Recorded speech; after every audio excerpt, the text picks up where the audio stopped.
Sister, hello, ఏమండి? లేవండి, ఏమండి? వాటర్ తీసుకోండి. ఏమండి?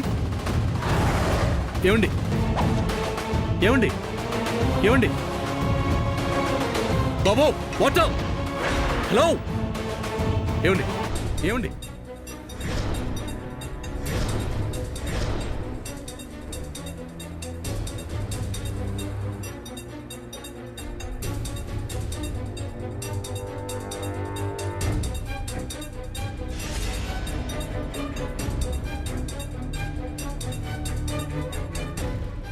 ఏమండి? ఏమండి?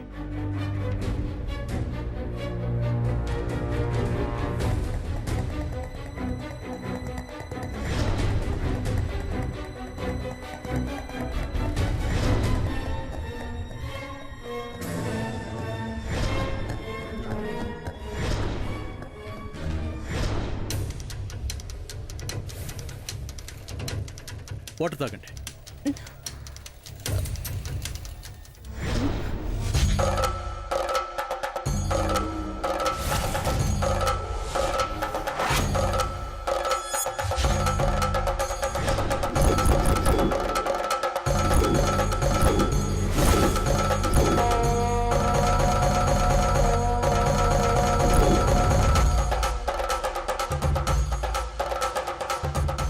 ఏమండి?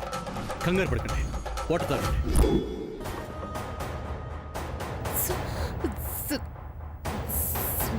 తాగండి.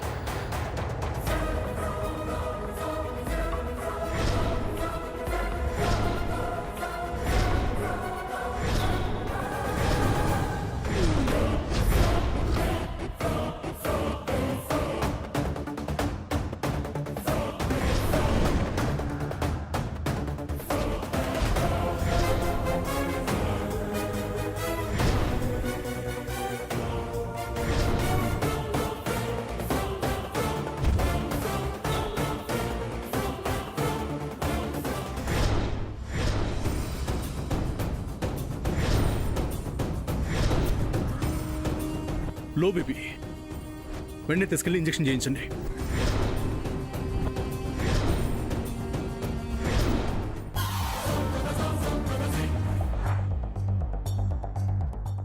సాల్ట్ వాటర్ కూడా తాగించండి. అలాగే సార్. మీరేం భయపడకండి అమ్మా. ఏదో ఎగ్జైట్ అయి టెన్షన్ ఫీల్ అయినట్టున్నారు. బీపీ డౌన్ అయింది, దాంతో కళ్ళు తిరిగాయి అంతే. ట్రీట్మెంట్ చేస్తారు, నార్మల్ అవుతారు. Don't worry about it. తీసుకెళ్ళండి.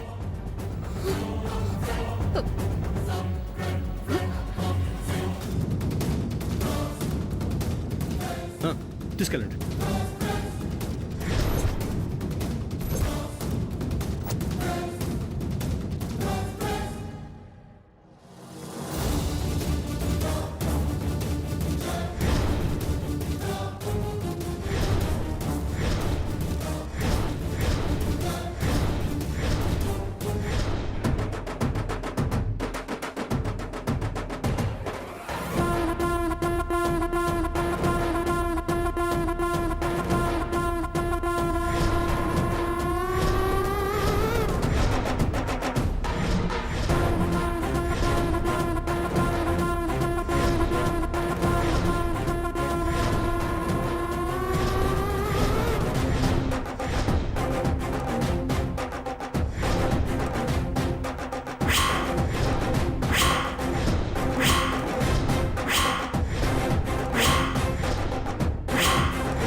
అమ్మా, నాకిప్పుడు పర్వాలేదు.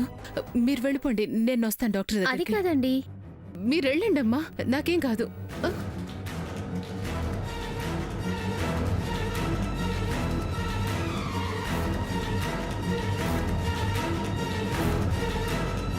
అమ్మా, ఏమైంది?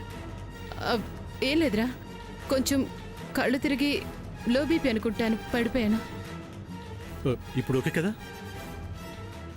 ఎందుకమ్మా చిన్న చిన్న వాటికి ఎక్కువ ఆలోచిస్తావు? నేను నిజంగానే ఆయన కొట్టాననుకుంటున్నావా? కుట్టింది. పద.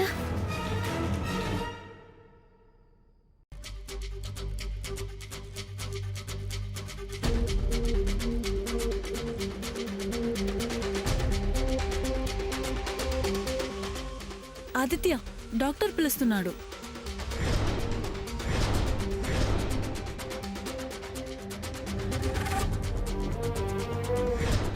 ఆదిత్య,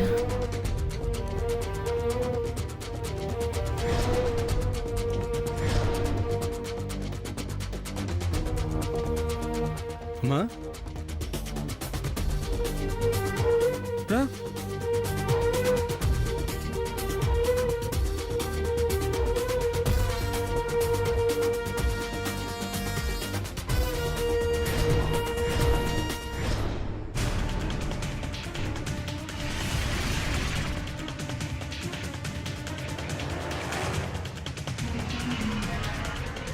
నాన్న రిలాక్స్, ఇంకో 5 నిమిషాలే టైం అడుగుతున్నారు, ఇచ్చేస్తారులే. ఎవరి కోసం ఇవ్వడు, ఇస్తాడు. మరెందుకు నాన్న ఇంకా కోపం? నా కోపం డబ్బుల గురించి కాదు శామ్యూ, కిషోర్కి జరిగిన అన్యాయం గురించి. ఇలా ఎంతమంది అమాయకుల జీవితాలతో ఆడుకుంటున్నాడు, ఊహించుకుంటుంటే రగిలిపోతుంది. వైద్యాన్ని దారుణమైన వ్యాపారంలో మార్చేసి పేదవాడి లైఫ్తో ఆడుకుంటున్నారు. అది చూసి తట్టుకోలేకపోతున్నాను, భయం వేస్తుంది. ఇలాంటి సొసైటీలోనే మనం బతుకుతున్నాం అనిపిస్తుంది. ప్రాణాలు కాపాడాల్సిన ఒక డాక్టరే ప్రాణాలు తీస్తుంటే ఇంకెవరికి చెప్పుకుంటారు? మళ్ళీ వీళ్ళ దగ్గరికి ఎలా వస్తారు? యూ గెట్ కూల్ నాన్న. నేను అవ్వలేను శామ్యూ, నేను ఇలా చూడలేను నాన్న. వాడిని ఇంతటితో వదలను. ప్లీజ్ నాన్న, cool cool down please. Please please get cool down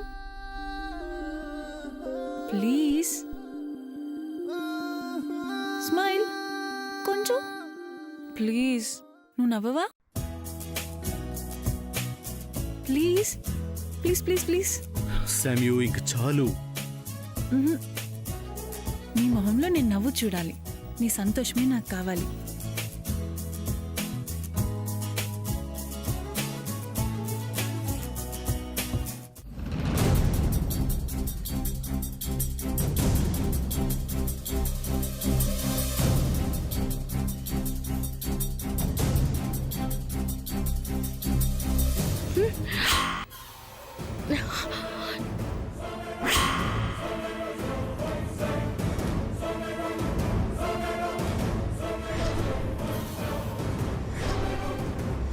నాకు చిరాకు వచ్చిందంటే సామాన్యం చేసుకోను, నిన్ను చేసుకోను.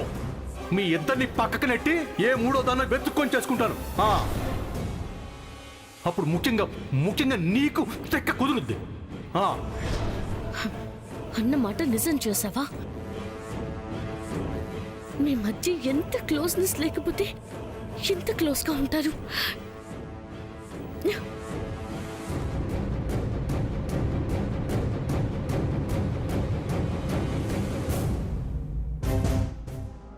సార్, డాక్టర్ గారు పిలుస్తున్నారు. కమ్.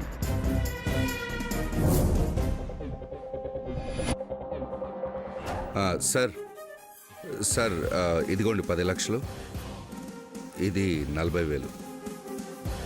ఇంకోసారి ఎవరి విషయంలో ఇది రిపీట్ అవ్వకూడదు. అవ్వదు sir. Be careful. Okay sir. నీ కెరీర్ స్పాయిల్ అవుతుందని వదిలేస్తున్నాను. ఇచ్చిన అవకాశాన్ని మార్పు కోసం వాడుకో. అలాగే సార్.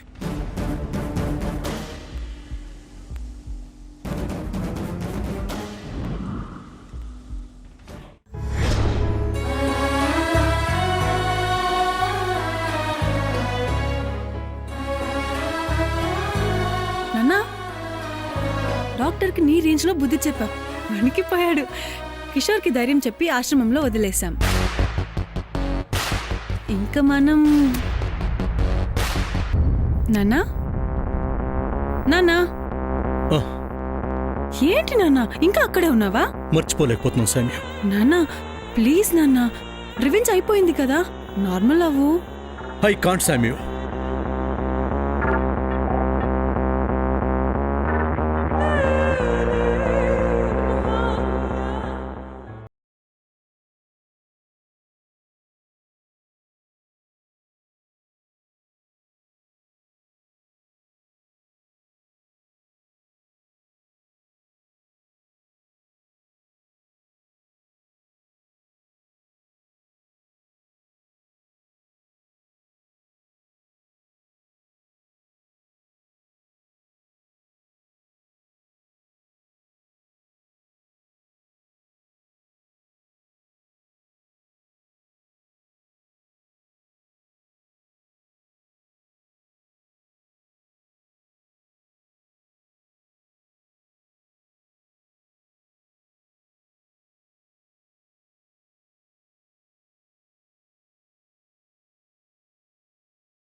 తీసుకో.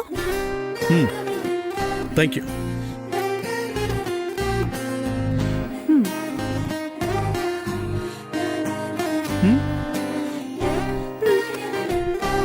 Thank you.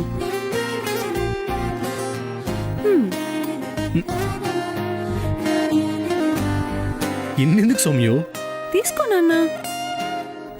Thank you.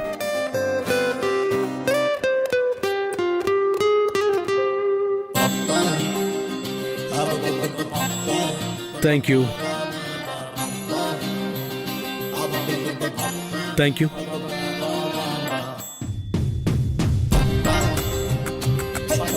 Thank you. Thank you. ఇంకా ఎన్నున్నాయి? అయిపోయాయి. అమ్మయ్యా. ఇప్పుడు ఐ లవ్ యూ చెప్తూ నువ్వు నాకు ఇవ్వు. ఇన్నా చాలాసేపు పడుతుందేమో. అవని నాన్న. సరే. I love you.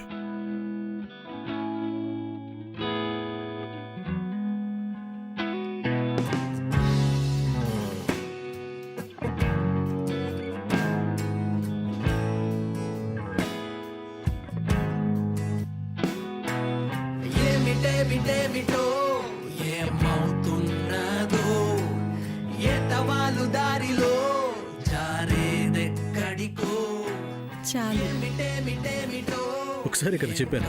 ఉన్నదో ఏరులాంటి వయసులో నువ్వు ఒక్కసారి చెప్పినా హార్ట్ఫుల్ గా చెప్తాను నాన్న. నిన్ను కష్టపెట్టను. తెలుసా నీకైనా తెలుసా తెలుసా మరి నాకైనా అయినా అడుగులు ఆగేనా వెళదాం ఏదేమైనా ఎదురుగా నువ్వు నిలబడు నిముషానా ఎదిగిన ప్రతి క్షణముని మరిచా అయ్యి ఓకే. ఉన్న ఆయుధానికి ఇంకోటి కొత్తది కలిపి ట్రై చేసావు కదా. ఓకే. జస్ట్ చేంజ్ నాన్న. నువ్వు చేంజ్ అయ్యావు కదా, అది నాకు చాలు.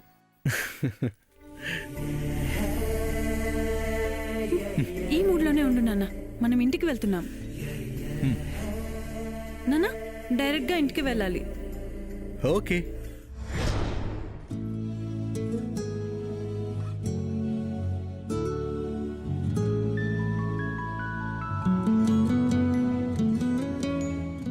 రండి రండి బాబు, కూర్చోండి కూర్చోండి. బాబు, ప్రయాణం బాగా జరిగిందా? It's okay uncle. ఇంటికి రావడానికి లేట్ అయింది ఏం సంయుక్త? అది ల్యాండ్. సమయో, ల్యాండ్ గురించి ఏమీ చెప్పుకో. రేపు శంకుస్థాపన పెట్టాను. దాన్ని మీ అమ్మా నాన్న చేయబోతున్నారు. రేపు చెప్దాం. సర్ప్రైజ్. ఏమైంది? రేపు చెప్తానండి. సర్ప్రైజ్. ఓ, సర్ప్రైజ్లు ఇవ్వటం అంటే బాబుకి ఇష్టమని నా బంగారం చెప్పింది. నాకు భలే ఇష్టం. మేము మాత్రం మీకు సర్ప్రైజ్ ఇవ్వాలనుకోవట్లేదు బాబు. ముందే చెప్తే ప్రిపేర్ అవుతారు కదా ఆదిత్య, అందుకని. ఏంటంటే ఆ, మీకు నచ్చిందే బాబు. మీకు రేపు ఎంగేజ్మెంట్ ప్లాన్ చేశాం.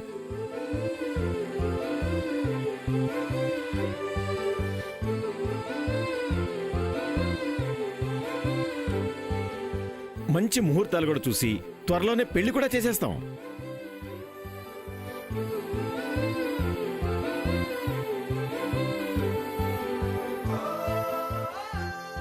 ఏంటి బాబు అలా అయిపోయావు?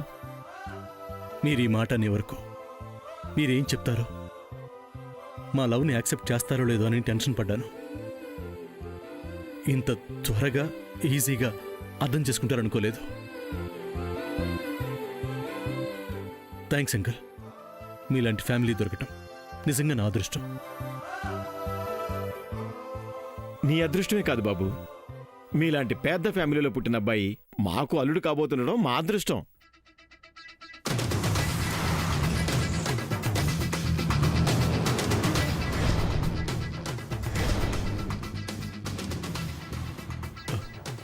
అంకుల్, మా అమ్మాయి చెప్పిందిలే బాబు, మీ కుటుంబం గురించి మొత్తం చెప్పింది.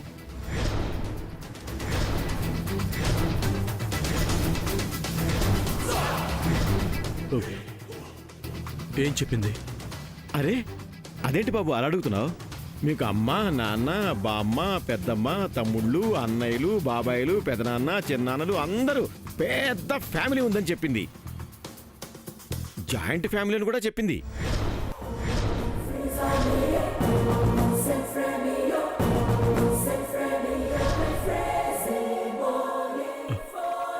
అంకుల్,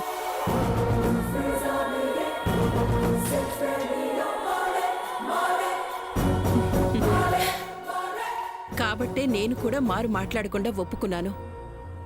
ప్రేమించిందని మాత్రం యాక్సెప్ట్ చేయలేదు.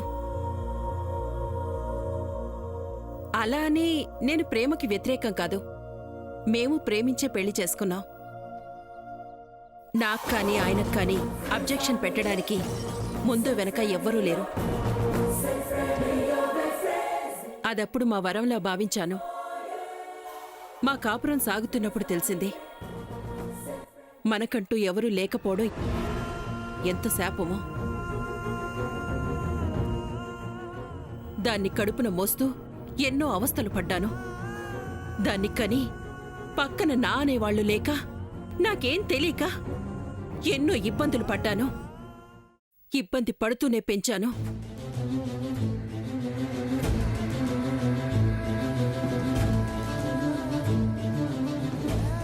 ఆయనకు ఆరోగ్యం బాగోపోయినా నేనే చూసుకోవాలి. నాకు ఆరోగ్యం బాగోపోయినా నేనే బాధపడాలి. ఒక్క సమస్యని కాదు, అన్ని సమస్యలే. వినటానికి మీకు చిన్నవిగా ఉన్నా అనుభవించిన నాకు తెలుసు అదెంత కష్టమో. అందుకే డిసైడ్ అయిపోయాను. నా కూతురు నేను పడిన కష్టం పడకూడదని డిసైడ్ అయిపోయాను. దీనికి అందరూ ఉండాలని డిసైడ్ అయిపోయాను.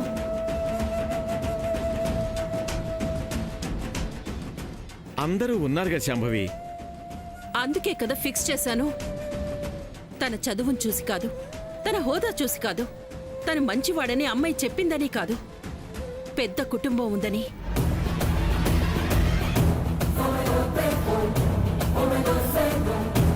మీ వాళ్ళకి రేపు ఎంగేజ్మెంట్ అని చెప్పు ఆదిత్య. అందర్నీ పిలు.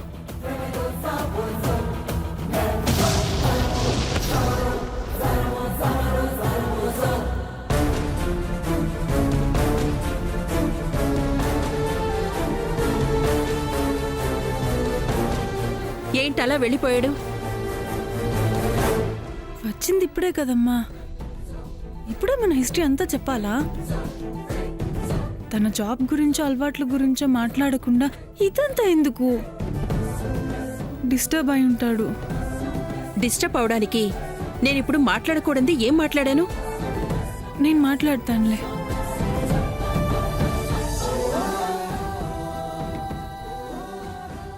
ఏంటండి, వాళ్ళ ఫ్యామిలీని ఎంగేజ్మెంట్కి పిలవమనేగా చెప్పాను. ఇందులో తప్పే ఉంది? నీకు విషయం అర్థం కాలేదు శాంభవి. బాబు రేపు సర్ప్రైజ్ ఇస్తానని చెప్పింది అదే, వాళ్ళందరినీ మన ఇంటికి తీసుకురావడమే అయి ఉంటుంది. నువ్వు అదే అడిగేసరికి సర్ప్రైజ్ మిస్ అయిందని డిస్టర్బ్ అయి ఉంటాడు. అదే విషయం, అదే. అమ్మాయి వెళ్ళిందిగా, మాట్లాడి కూల్ చేస్తుందిలే.